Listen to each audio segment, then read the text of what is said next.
In 1969, the Reverend Maxwell's first wife was found dead in an automobile out here on Highway 22 just out of Alexander City.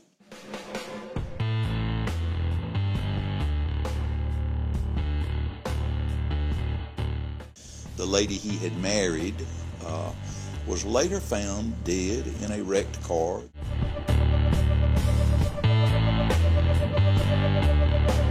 Later, a nephew was found dead.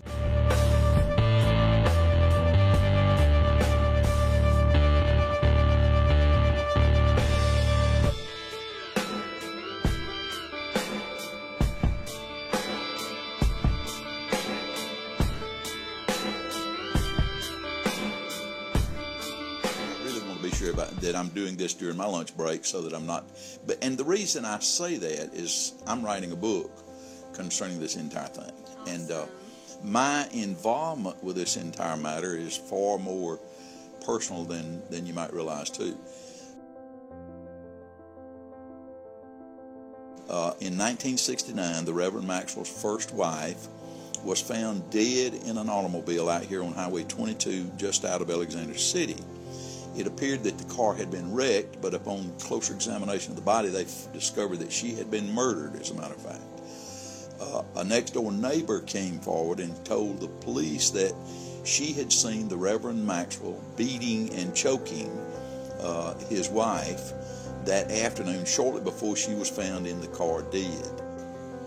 At some point after that, the Reverend Maxwell, although he had been arrested for her murder, sued the insurance company because he had a fairly substantial life insurance policy on her to collect the insurance proceeds. At that time, I was a student in law school and working full-time for a company that did investigations for insurance companies. They asked me to interview Reverend Maxwell to basically evaluate him as a witness so that if they had to go to trial, how he would, come across to a jury. Reverend Maxwell readily agreed to the interview, and he was the most polite, most soft-spoken, most erudite individual I ever interviewed during the course of my time with that company. Very eloquent, very well-read, apparently, because his grammar and so forth were excellent. Always straight-backed, always had on a suit and tie every time I saw him. Well, one of the little quirks to this whole story, and keep in mind, by the way, that everybody's presumed innocent until proven guilty. Reverend Maxwell was charged with the murder of that wife based on the lady next door's testimony or statements to the police. While Reverend Maxwell was awaiting trial, the lady next door's husband died.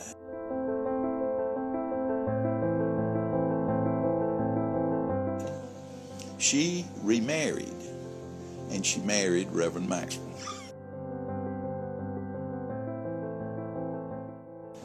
At that time in Alabama, a wife could not be made to testify against her husband under any circumstances. So the state's case went out the window, and he was found not guilty of the murder of that first wife. Sadly,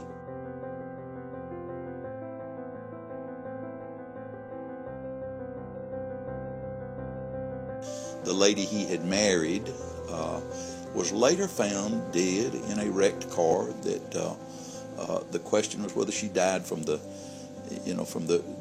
wreck itself, but they could never determine her cause of death. He had insurance on her also.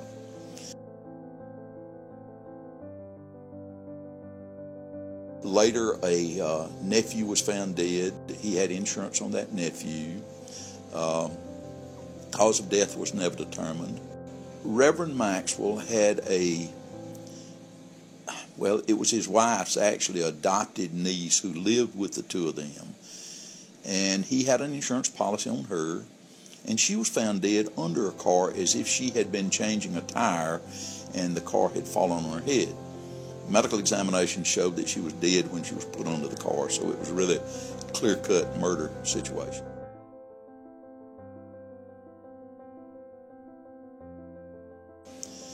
The Reverend Maxwell appeared at her funeral at a chapel here in Alexander City, And I think he may have even given some sort of eulogy for the dead child, 15, 16-year-old girl. He had sat back down in a pew, and while he's sitting in the pew, her natural uncle stood up in front of him in the pew and shot the Reverend in the face and killed him, of course.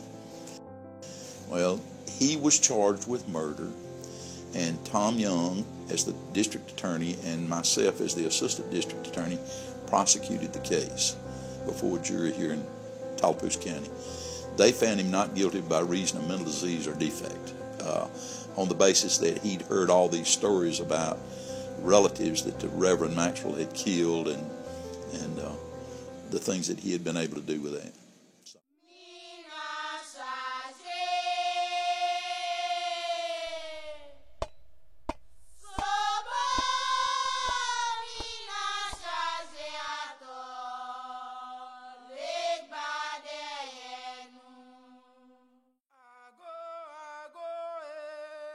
A lot of people believe that he was able to do voodoo.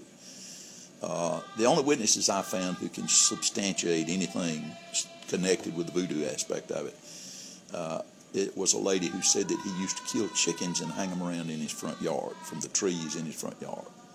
That he would drain chicken blood onto his doorsteps and those kinds of things. But now, other than that, there's no confirmation of any voodoo activity. It was rumors, and my understanding of voodoo is that the power of voodoo is based on the belief of the people who surround you. In other words, if you firmly believe that I'm capable of doing voodoo spells, then you will more likely be subject to those power suggestions, what it makes to. So, no, I never saw any powers or anything to reflect that he literally had voodoo powers or anything of that nature. But it was widely believed. Yeah. Of course, a lot of people also believed that when he was killed, that he had on, I think the rumor was 5 pairs of underwear and 2 bulletproof vests. He did have on several pairs of underwear, but he didn't have 2 bulletproof vests.